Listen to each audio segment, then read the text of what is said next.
Hello.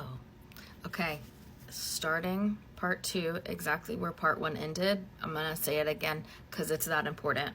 There's been a lot of questions in the comments about this, like what do we do, right? If we realize that people are learning their own lessons and going through their own stuff, it's still like it hurts to look at it, right? Like it hurts our hearts. We don't want to see people suffer, right? There's a lot of things going on all over the world that the incarnated version of themselves did not ask for this, right? So go back to part 1 to understand how those incarnated versions are experiencing those things. But where we ended the video was, it's important for us as the observers to learn how to have empathy for those going through struggles without lowering our own vibration. That's the ticket. That's the secret sauce right there.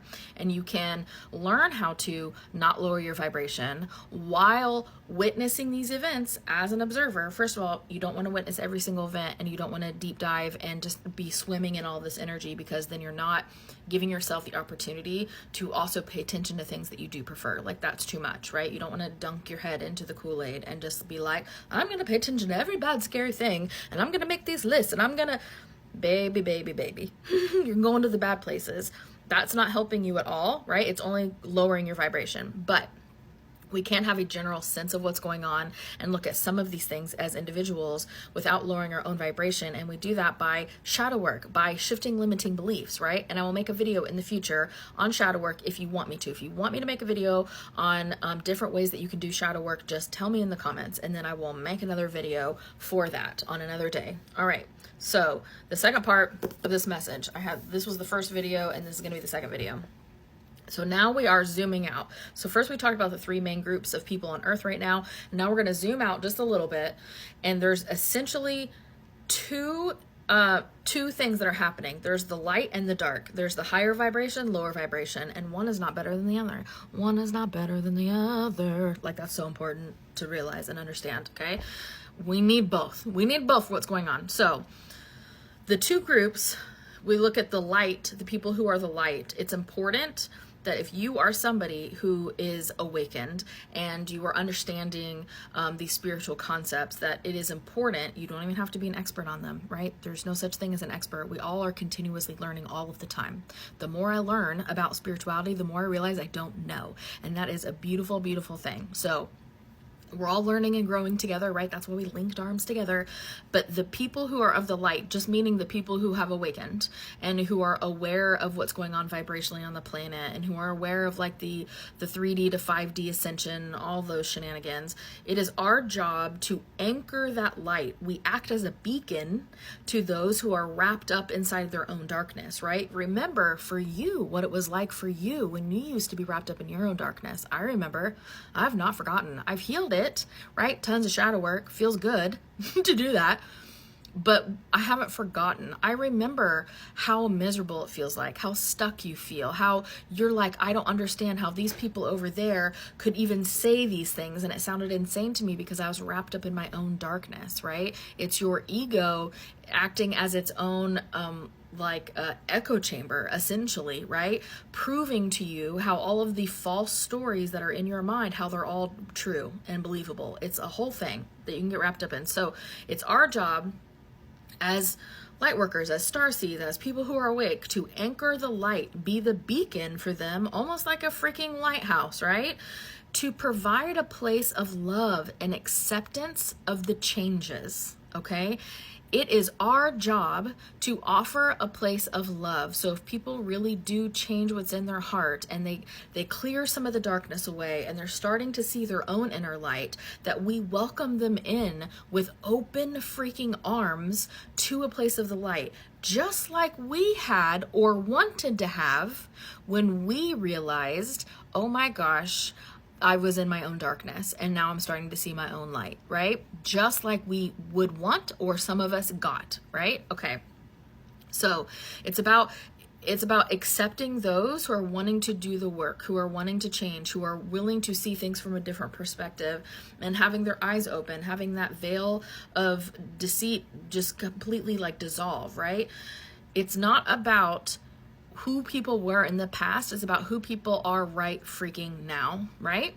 So if somebody was just like an absolute lover of certain events in 1930s and 40s Germany, right? Gotta be careful what we say so our videos don't get banned. But if they were a lover of certain dark energies that happened, and by dark energies I just mean lower vibration, that's all that I mean. Evil does not exist. Evil is not a thing. There's only vibration. So there's higher and lower vibration. That is it. But if they were a lover of those energies that are real heavy and dense, right, and lower vibration, but then they start to see and they start to understand, babe, that's when we welcome them in, right? Because they're starting to go, oh my God, I didn't realize I was on that side. I can see things now. So that's our job. The people who are wrapped up in their own darkness right now, and there is going to be a few people who are going to watch this video, but most of the people watching this video are going to be wrapped up in their own light. But the people who are wrapped up in their own darkness, it's their job to learn and grow. Remember, they all have spirit guides. They all have a higher self communicating to them, just like ours are communicating to us. Everybody has multiple spirit guides. Everybody has the connection to higher self. It's just whether their free will wants to listen to those things or not. They're getting afforded the same energetic opportunities that everybody else is getting afforded. Let them figure it out in their own time, right? Can't force it. That's why arguing with people who are wrapped up in their own darkness doesn't do any good, because they're not willing to shift perspectives because it's too hard, right? Remember before you were awakened, how it was too hard to shift perspectives? It's like painful. So remember that stuff, right? Let's give people grace while they're figuring stuff out, because this is a big transition. This is a lot. It's a lot. Okay.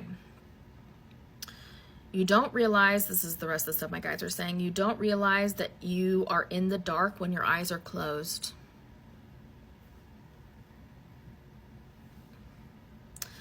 They don't know because they haven't unlocked the contrast of light. Right? Once you unlock in your own heart that contrast of the light, you go, oh my God, now that I can see the light, holy crap, all that other stuff was so dark and painful and heavy, and I didn't even have to do any of that, right? That's a hard pill to swallow. That's a really jagged pill to swallow when you go, okay, I did all the things to myself. Like, that's intense. All right.